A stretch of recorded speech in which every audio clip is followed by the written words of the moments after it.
Le journal Hélène Assabi.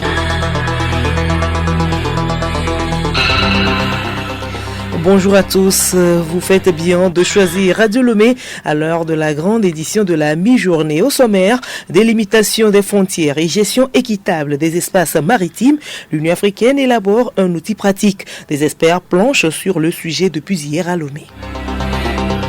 Journée mondiale de l'énergie, ce 22 octobre, enjeu majeur, offrir de l'énergie au plus grand nombre d'habitants dans le monde. Le Togo est dans la même logique. Les efforts du gouvernement pour l'accès facile à l'énergie électrique à suivre dans le 12h30.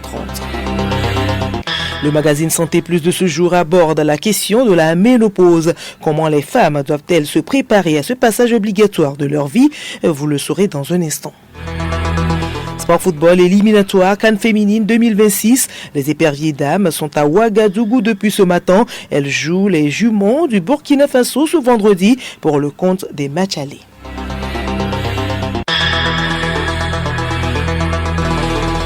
radiolomé.tg.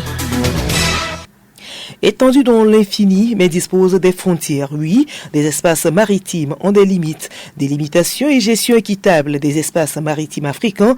L'Union africaine y tient. Des experts africains et de la GIZ sont réunis depuis hier à Lomé pour l'élaboration d'un outil pratique. Rebecca Kogomna. Ils sont des experts, juristes et représentants d'État à prendre part à cet atelier. Pendant 4 jours, les participants vont échanger sur les défis liés à la gestion des espaces maritimes. Un guide pratique est attendu à l'issue de la rencontre. Isabelle Rouche, experte de l'Union africaine. La mission première de ce grand projet lancé par l'Union africaine est de rédiger un guide de la délimitation des frontières maritimes et de la gestion des espaces maritimes aux abords des frontières. L'idée est que les représentants étatiques puissent disposer d'un livre écrit auquel ils pourront se référer dans leur chemin vers la délimitation des frontières ou la gestion raisonnée des espaces maritimes. Donc, cette mission s'inscrit comme un chemin qui durera plusieurs années. À l'ouverture des travaux, le ministre conseiller pour la mer du président du Conseil a appelé les représentants des pays côtiers à trouver des solutions communes afin de prévenir des conflits. Ministre Stanislas Baba. Le Togo s'est toujours inscrit dans une dynamique de gestion des espaces maritimes basée sur le droit et notamment sur la convention de Montego Bay. Pour le président Faure, les frontières doivent nous rapprocher et non pas nous opposer. Nous nous efforçons de faire de nos espaces maritimes non pas des nids de division, mais des espaces de paix, de coopération. La CEDEAO a préconisé les mêmes principes que la convention de Montego Bay, à savoir un partage juste et équitable des frontières maritimes. 39 pays africains ont en partage le littoral. Préparatif de la 20e foire internationale de Lomé, King Messan est le visage officiel de cette édition. Pour marquer ses 40 ans, le Centre togolais des expositions et foires Togo 2000 a choisi de s'associer à cette figure emblématique de la musique togolaise, Émile Kanfitine. Artiste de renommée internationale, King Messan prêtera sa voix et son image à la campagne de promotion de cette foire. Alessandre de Souza, directeur général du SUTEF. Nous venons de signer cette convention avec celui qui est appelé communément le roi de la musique togolaise. Ce n'est pas pour rien, nous voulons nous associer au roi, puisque nous sommes dans une célébration des 40 ans de la foire internationale de Lomé et de sa 20e édition. Donc on veut s'associer l'image, la prestance, la qualité, le talent du plus grand des artistes togolais, le porte-voix de la culture togolaise, pour pouvoir rayonner non seulement sur le plan national, mais au-delà de nos frontières également. Voilà pourquoi on est heureux d'accueillir King Messan ce jour, qui a accepté de prêter son image et sa voix, son talent à la foire internationale de Lomé. En devenant l'ambassadeur de cette édition anniversaire, King Messan réaffirme son engagement pour la promotion de la culture togolaise. La première des choses, c'est déjà une grande joie. Et comme aussi j'ai l'habitude de dire, on dit travaille pour ton nom et ton nom travaillera pour toi. En plus, ce jour-là, j'étais pas là et puis le choix est tombé sur moi. Je pense que ça me donne encore courage de continuer à travailler comme je le fais déjà. Bon, sinon, la conclusion, la seule chose qui me vient tout de suite à la tête, c'est vraiment une grande joie que je sois choisi pour accompagner la foire internationale de cette année. Placé sous le thème 40 ans d'histoire, 20e édition, un regard sur le passé, un cap sur l'avenir, la foire Togo 2000 se tiendra du 28 novembre au 14 décembre. Et pour le bon déroulement de ce rendez-vous commercial, il faut de la lumière. Or, aujourd'hui dans le monde, plus de milliards d'habitants sont privés d'électricité. La journée de l'énergie observée ce mercredi attire l'attention sur un enjeu majeur, celui d'offrir l'énergie au plus grand nombre d'habitants dans le monde. Le Togo est dans cette logique. Le gouvernement déploie des efforts considérables pour l'électricité. Retour sur les grands projets dans ce dossier de Bénédicte Kanda.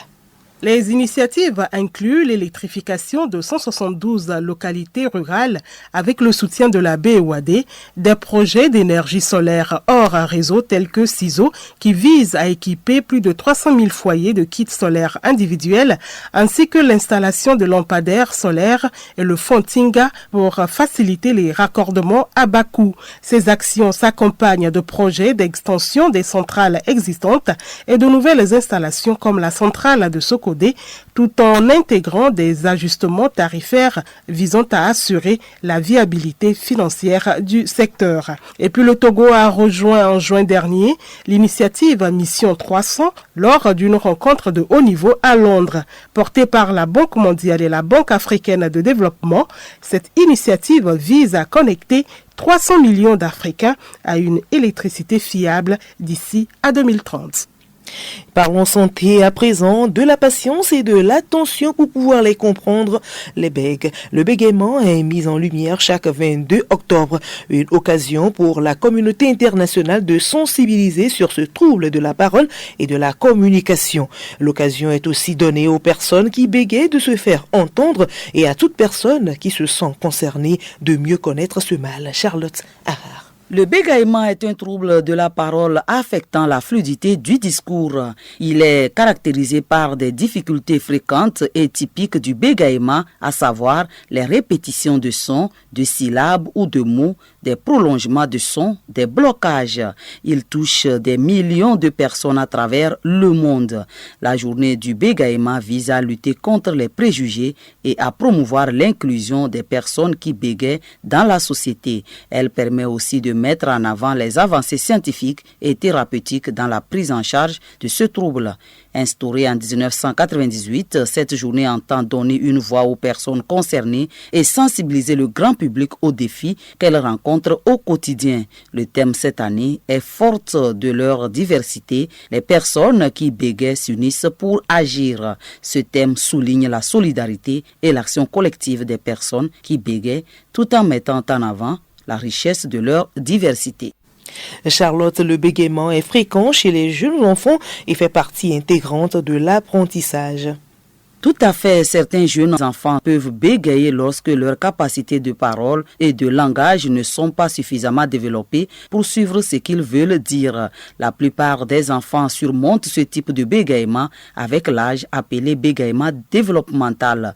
Mais parfois, le bégaiement est un trouble chronique qui persiste à l'âge adulte. Ce type de bégaiement peut affecter l'estime de soi et la communication avec les autres.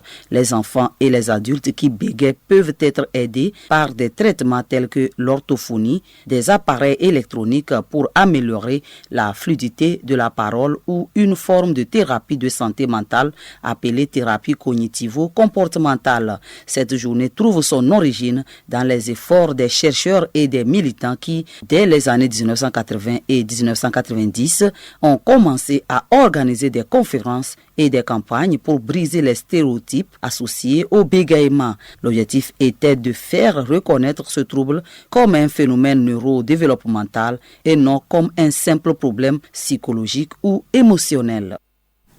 Merci à vous Charlotte Ahar. Magazine Santé Plus à présent, le sujet d'aujourd'hui, la ménopause, un passage obligatoire pour les femmes, une transition naturelle marquée par la disparition des menstrues. Le 18 octobre dernier était dédié à attirer l'attention sur ce phénomène physiologique qui bouleverse la vie des femmes. Les conseils simples pour vivre au mieux cette période de vie, Abiré Lemon. La ménopause est vécue dans le plus grand secret. Cette période peut s'accompagner de nombreux changements physiques et émotionnels. Abra Belaou, sage-femme au centre médico-social à Taloté. La ménopause C'est un phénomène naturel qui est caractérisé par l'arrêt définitif des menstruations survenant entre 45 et 55 ans. Les symptômes, nous avons des bouffées de chaleur et sueur nocturne, souvent accompagnées de palpitations et de sueur qui peuvent survenir la nuit, des difficultés à s'endormir, des douleurs articulaires et musculaires, la prise de poids en particulier, une augmentation de la graisse abdominale. En ce qui concerne les symptômes émotionnels et cognitifs, nous avons des troubles de l'humeur, irritabilité, anxiété ou saut d'humeur, sensation de fatigue persistante ou manque d'énergie.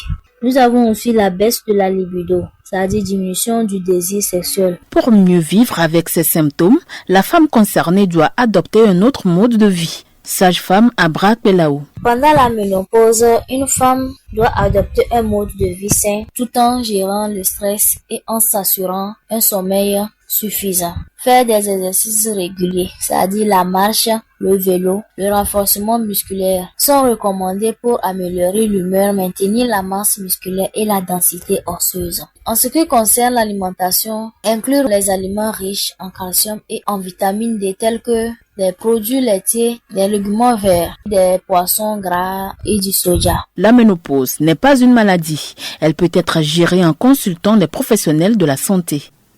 Allons maintenant à l'étranger pour d'autres informations.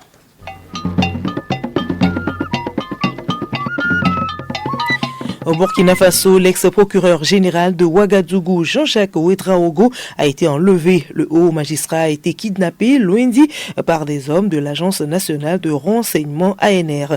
Selon ses proches, son arrestation pourrait avoir un lien avec l'ordre qu'il avait donné en 2023 d'incarcérer la tradipraticienne Larissa Nikiema, réputée proche de la junte au pouvoir. Celle-ci était alors accusée de coups de blessure dans l'affaire dite la guérisseuse de Kamsilga.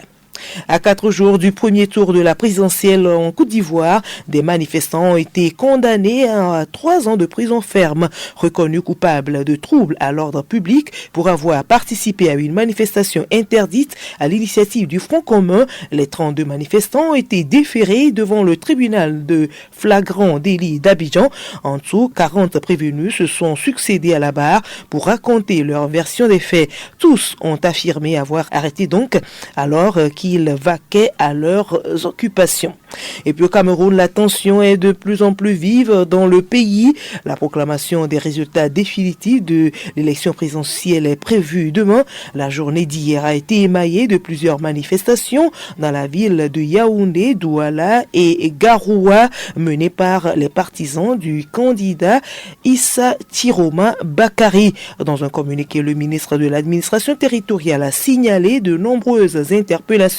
Parmi les personnes arrêtées, 20 seront envoyés devant les juridictions militaires pour répondre à des faits d'insurrection et d'incitation à la violence.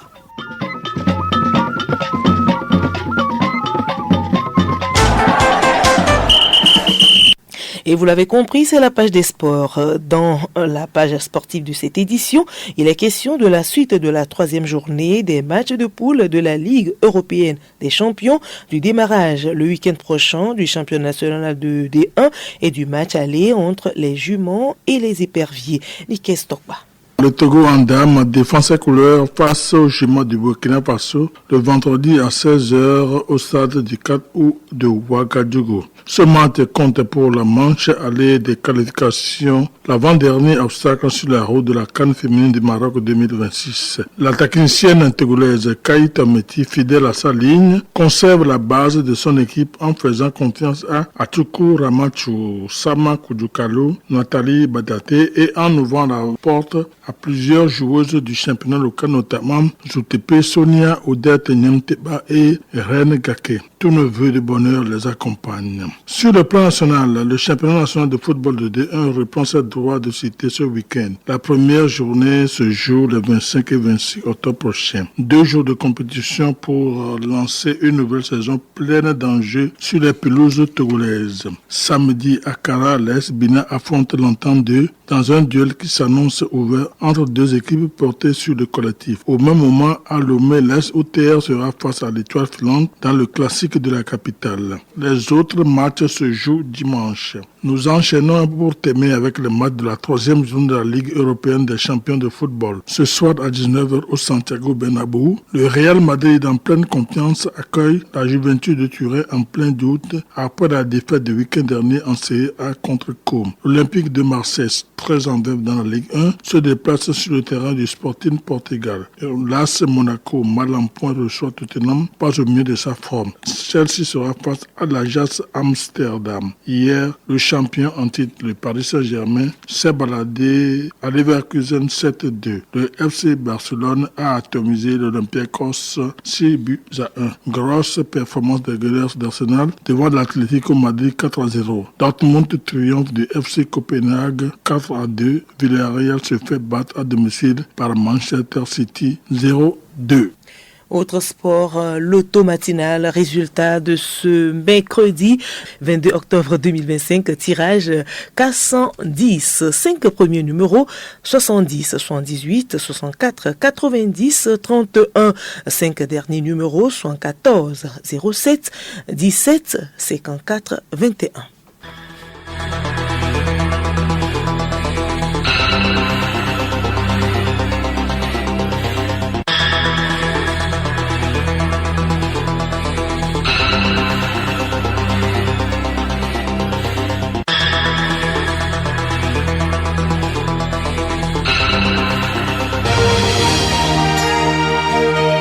Radio Lomé, boîte postale 434, email radiolomé@radiolomé.tg. radiolomé.tg